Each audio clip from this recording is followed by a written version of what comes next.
أي سورة المريم أي قرآن chapter 19 verse 41 بعد أعوذ بالله من الشيطان الرجيم واذكر في الكتاب إبراهيم إنه كان صديقا نبيا الله أكبر Nyankopɔn sɛ yɛnka kae Abraham na bakwasɛm ɛwɔ nwoma nim nwoma bɛi mu Qur'an al-Karim nwoma bɛi mu ɛyɛ adeɛ sɛ Bible Nyame sɛ yɛnka kae Abraham na bakwasɛm ɛwɔ mu na no ɔyɛ hwana innahu kana siddiqan ɔyɛ obi a no ɔyɛ nakwafoɔ nabiya ɔyɛ me Nyankopɔn so me commissioni Allahu Akbar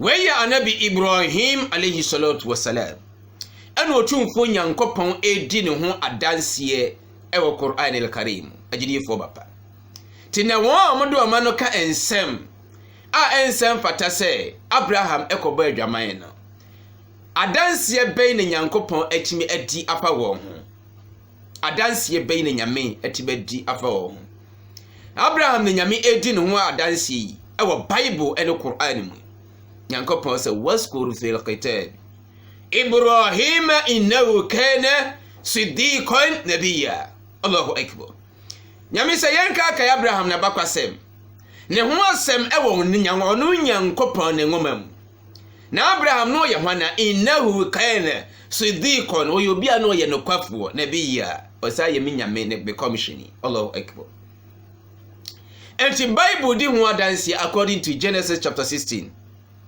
verse 1 going Sa emre Abraham ne yere Sarah wɔn etene ase ne wɔn nya awo no Abraham asu afre otumfo Nyankopɔn sɛ Nyame ɛma wɔn awo nanso na awo no entumi embai wɔn ne yere ɛyade sɛ Sarah entem yɛnti asɛm ne yi o gidie ni mapa biara na saa mmerɛ ne yɛ bra Sarah ka kyerɛ ne kunu Abraham sɛ wɔn kɔno wɔn ne na fena ayɛ frɛ sɛ Hagar anase Hajara wɔn enkonya empaso nkitahodie abia no manya abofra ade afiri yana na Hajara anase Hagar ne mu yɛnti asɛm ne yɛ ogidie ni mapa saa asɛm wɔn ne asɛm a ayade sɛ Hagar ana ayade sɛ Sarah eka kyerɛ ne kunu Abraham Allahu Akbar senka onkɔ no ne Hagar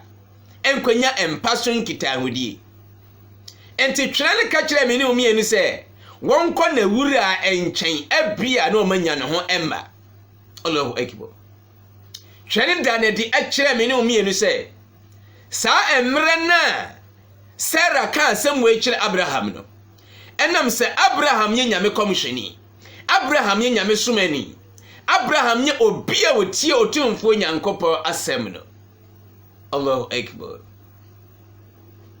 na Abraham ye obi odi Nyame asɛm ye adwuma na Abraham nim sɛ adwaman bɔwɔwɔyi ɛyɛ bɔne ɛyɛ Nyame akyiwade enti saa mmerɛ no wɔkɔ Hagar ho ne kɔda wabɔ adwaman wayɛ Nyame akyiwade Nyame ɛbɛyɛ dai ɛbɛyi nani ade afiri ne so Allahu Akbar yɛnti atwere na mu asɛm yi o ɛyɛ Bible mu asɛm na meka kyerɛ wi ti emra Sarah ka sa kyerɛ Abraham no wallahi alazim Abraham ampinkyɛn Hagar ho da Bible di adanse de kyerɛ me ne omienu sɛ ɔmasa tena Canaan asase so emfinhyia du 10 solid years one tena Canaan asase so 10 solid years ansana Sarah efa na fena a wɔyɛ Misrim ne Hagar ade ma ne kunu Abraham aware according to Bible Tidian futuro na asofo etugu ensori mani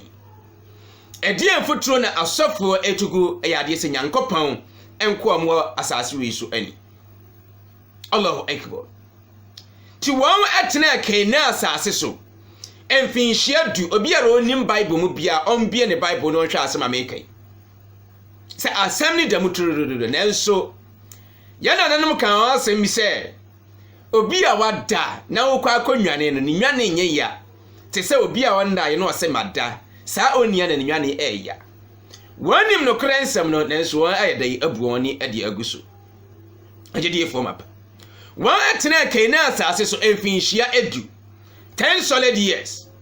Ansana Sarah efa na fena wo ye Misrim ni no wode ne ma ne kunu Abraham aware.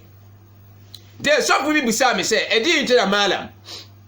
Nas e ade se Hagar. O papa ni ho, no maame ni ho.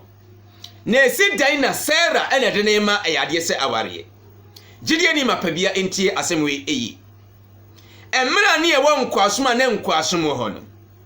Meni omienu di ho adanse e twere ne di ho adanse se Hagar wo hoyi na oye afena awo Sarah ensem. Na Sarah tona na oye Sarah afena. Na enkwasom enhyehyeye mu no. Sa obito obi na oye na afena na sa na koa. Na ya ade se onnia ene wo ne sutumi so ode mema aware. Empo papa ni sutumi, maame ni sutumi, enam se watono. Waye na afena anaso oye na koa. Allahu akbar. Ejidi fo mapa. Anam so ayeda watono. Enti samre na papa mponi Hagar sutumi so ono ene sese wode Hagar ma ware. Gidie ni mapabia enti asem ni. Na ne mum ne ye hwana. Yenti asem ni se ne ye Sarah afena. Hagar wo hoi no ye Sarah afena. Enu tina Bible di ho adansie. Edi kire me ne omienu se Hagar fa na afena a wo ye Misrim ni no. Wode ne ma ne kunu Abraham aware. Enti se Hagar mpo bekọ aware a na ye Sarah ne wode sutumi ese wode ne ma aware. Allahu akbar. Ti emra Sarah hu se nyame asina awo ho kwan. Wone eyade se Abraham enya abofra biara do. Wode Hagar awo ye na funa na wono ankasa ewo ne sutumi se wode ne ma aware no ede ne ma ne kunu Abraham aware. According to Bible. Allahu akbar. Ajedi fo mapa. When you tumfo nyankopo asema eda otrudu. Tinyame se wa kulli jaa al haqq wa zahaqa al batila inna al batila kana zahuqa. Nyankopo se sanokre wo he epia enkontompo yedai. Edwane ede pe baabi. Ade wura. Na enkontompo wo he eni no kre so tumi da biarada. Ti samre no kre na yedai apie ade amame na omi no. Ne nyina ye Qur'an al-Karim ana abua ma no kre we ayedai apie di abaye.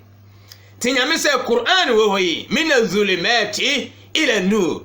Enye fa free esumu ne fa mra ehaimu eyade se light bu adase kaniem.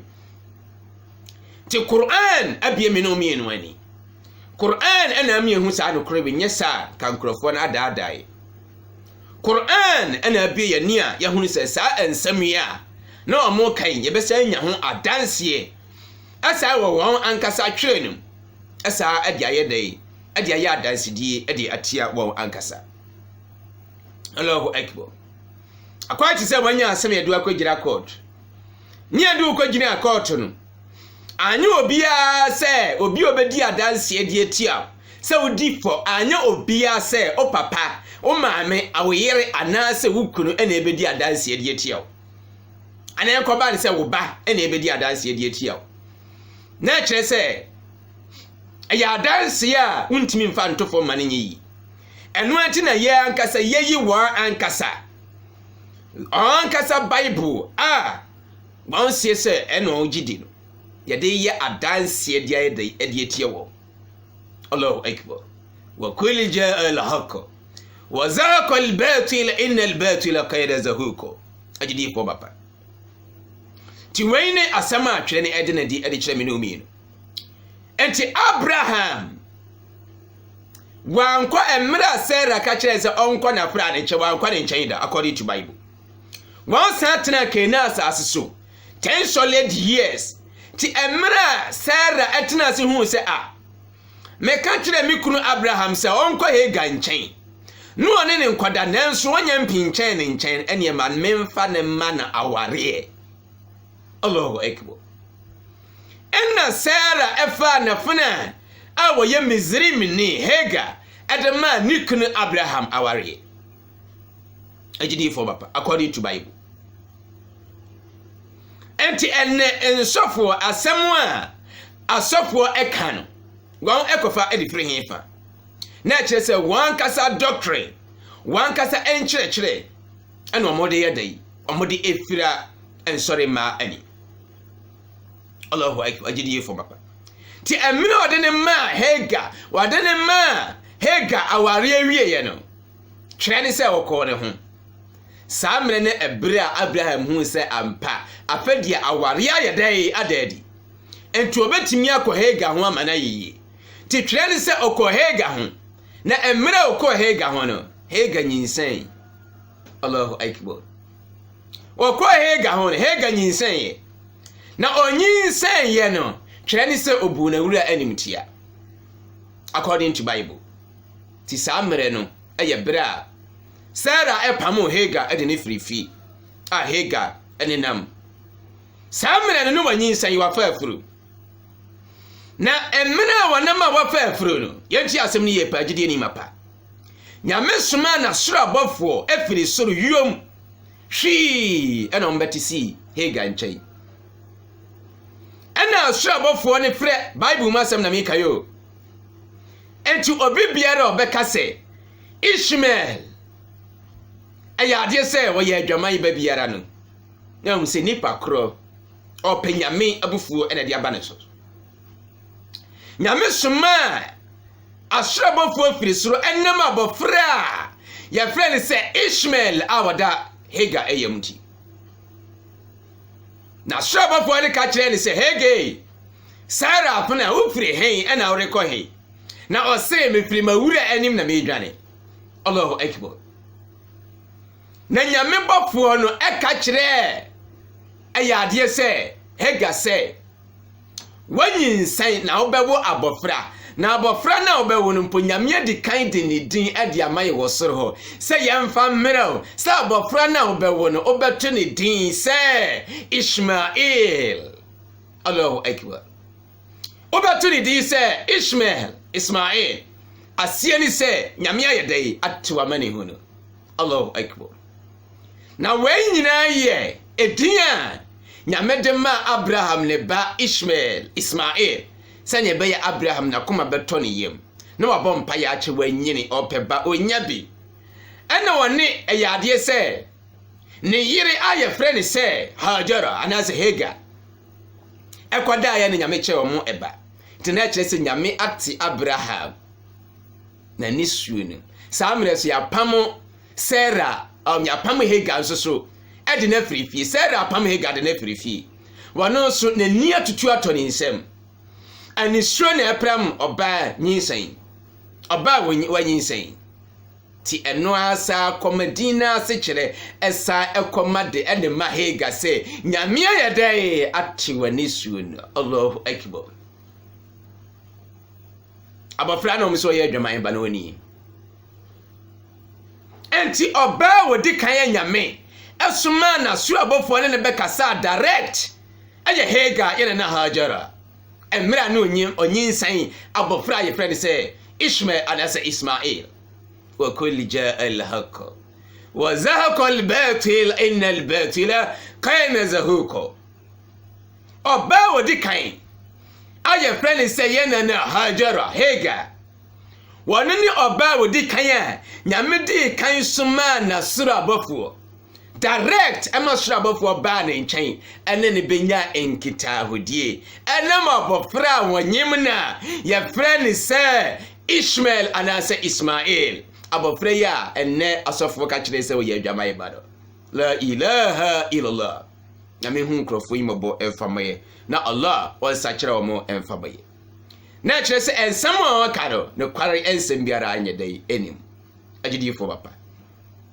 yɛbɛdɔ ensam no sukɔ yi ɛde amaye yɛbɛdɔ ensam no sukɔ yi ɛde amaye sɛne ɛbɛyɛ amene mienu nyina bɛte aseɛ ti yɛde Quran ne yɛde Bible ɛde ayɛde ɛde atoto ho na amene mienu yɛnya ɛnte aseɛ na yɛadwuma yɛ fan ne ehunu sɛ amanfo bi ayɛde yi atu emfoturu ɛde agu yɛni ayɛde yi akyɛ otumfo nyankopɔ ka kyerɛ mene mienu ɛwɔ Quran nim ɛyɛ Quran al-Karim ɛyɛ suratul Baqarah ɛyɛ Quran chapter 2 verse 131 أعوذ بالله من الشيطان الرجيم إذ قال له ربه أسلم قال أسلمت لرب العالمين الله أكبر nyame so ka kire Abraham se yɛden fa ho nyinara ɛfama me otumfo nyankopɔn